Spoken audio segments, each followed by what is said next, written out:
हम दोनों का चेहरे में స్మైల్ దిక్ రहा है విమర్శని ఒక క్లారిటీ ఏంటంటే ముందుగా మీరు మీ ఇంటి నుంచి బయలుదేరినప్పుడు నేను కేవలం శిక్షణ కోసం మాత్రమే నాగసాధు దగ్గరకు వెళ్తున్నాను. నేను గతంలో వేరే గురువు దగ్గర శిక్షణ తీసుకున్నాను. అలాంటి రిలేషన్ మాకు ఏది లేదు, పెళ్లి చేసుకోవడం, తాళి కట్టడం అట్లాంటి ఉద్దేశం లేదు అన్నారు. ఇప్పుడు ఏంది సడన్ గా భర్త అని చెప్పేసి సడన్ షాక్ ఇచ్చిరు? దానికి నేను ఆన్సర్ చెప్తాను.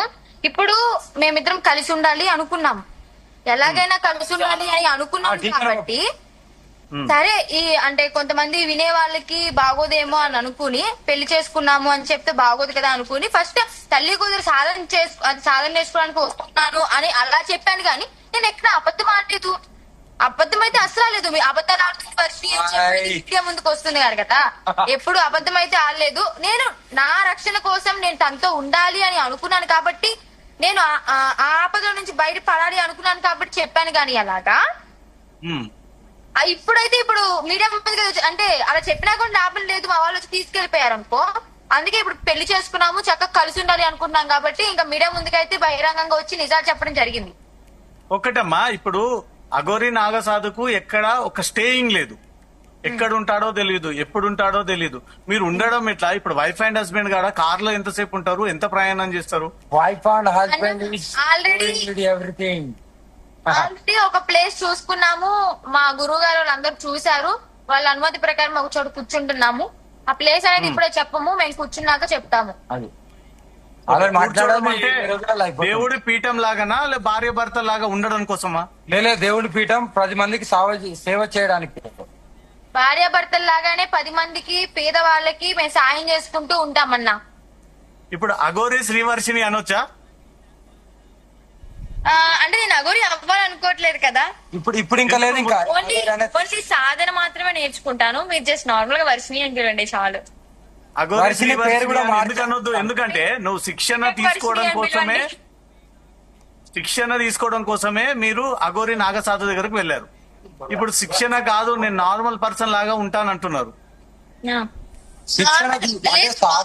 ఉంటూనే సాధన నేర్చుకుంటాను.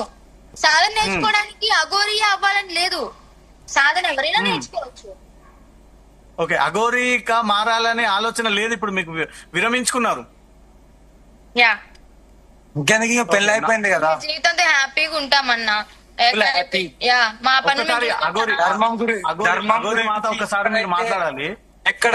ఎక్కడైతే గో హత్య జరుగుతుందో, ఎక్కడైతే గుళ్ళల్లో దర్గాలు ఉంటాయో, ఎక్కడైతే ధర్మం అధర్మం అవుతుందో అక్కడ కంపల్సరీ నా వంతు పోరాటం ఉంటూనే ఉంటది. ఎవరు ఏమనుకున్నా ఏదన్నా ఈ ధర్మ పోరాటం మాత్రం 100% ముందుకు కొనసాగుతూనే ఉంటది. ఎంతమంది చీడ పురుగులు వచ్చి నిందలేసినా, అవమానించినా, ఇంకో రకంగా అనుకున్నా మాకేం పడదు. మీ సిగ్నల్ పోయింది ఒకసారి. అఘోరి నాగసాధు మీ సిగ్నల్ పోయింది ఒక్కసారి, కొంచెం సిగ్నల్ పోయిందా? ఇప్పుడు ఓకేనా? వాయిస్ వినిపిస్తుంది, సిగ్నల్ పోయింది వర్షిని. సిగ్నల్ పోయిందంట, కొంచెం సిగ్నల్ పోయినట్టుంది. ఒక్కసారి అక్కడి నుంచి లొకేషన్ మాట్లాడాలి. ఒక్క నిమిషం.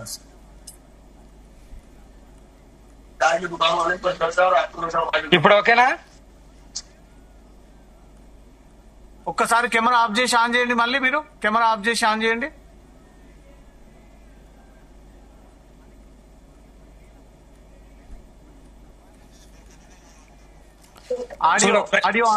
ఆడియో ఆన్ చేయండి. ఆడియో క్లారిటీ ఉంది.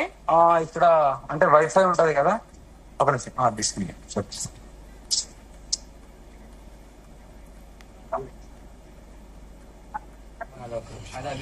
माला चढ़ाएंगे जब उड़ाएंगे ना उनको।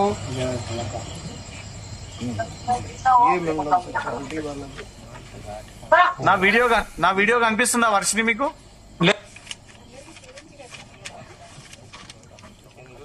ఇక అన్నంత పని చేసింది అఘోరి. శ్రీవర్షినికి తాళి కట్టి పెళ్లి చేసుకుంది.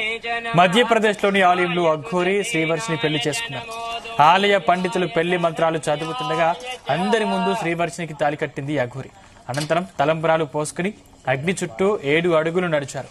దీంతో అక్కడున్న వారు అక్షంతలు వేసి వారిని ఆశీర్వదించారు. ఇప్పుడు అఘోరి పెళ్లి వీడియో నెట్టింట వైరల్ గా మారింది. అఘోరి శ్రీవర్షిని పెళ్లిపై వర్షిని తల్లిదండ్రులు ఆగ్రహం వ్యక్తం చేస్తున్నారు. తమ కూతుర్ని తమకు కాకుండా చేసిందని ఆవేదన వ్యక్తం చేస్తున్నారు. పోలీసులు అఘోరిపై కఠిన చర్యలు తీసుకుని తమ కూతుర్ని తమకు అప్పగించాలని కోరుతున్నారు. అన్నంతా పనిచేసింది అఘోరి శ్రీవర్షినికి తాళి కట్టి పెళ్లి చేసుకుంది. ఓ ఆలయంలో అఘోరి శ్రీవర్షిని పెళ్లి చేసుకున్నారు. పెళ్లి మంత్రాలు చదువుతుండగా అందరి ముందు తాళి కట్టింది. అక్కడ ఉన్నవారు అక్షంతలు వేసి వారిని ఆశీర్వదించారు. ఇదే అంశానికి సంబంధించిన మరింత పూర్తి సమాచారం మా క్రైమ్ బ్యూరో చీఫ్ రవితేజ అందిస్తారు. రవితేజ, అన్న విధంగానే మాటపై నిలబడుతూ శ్రీవర్షిని ఇష్టంగా ఇంట్లో నుంచి బయటికి రావడము, అఘోరి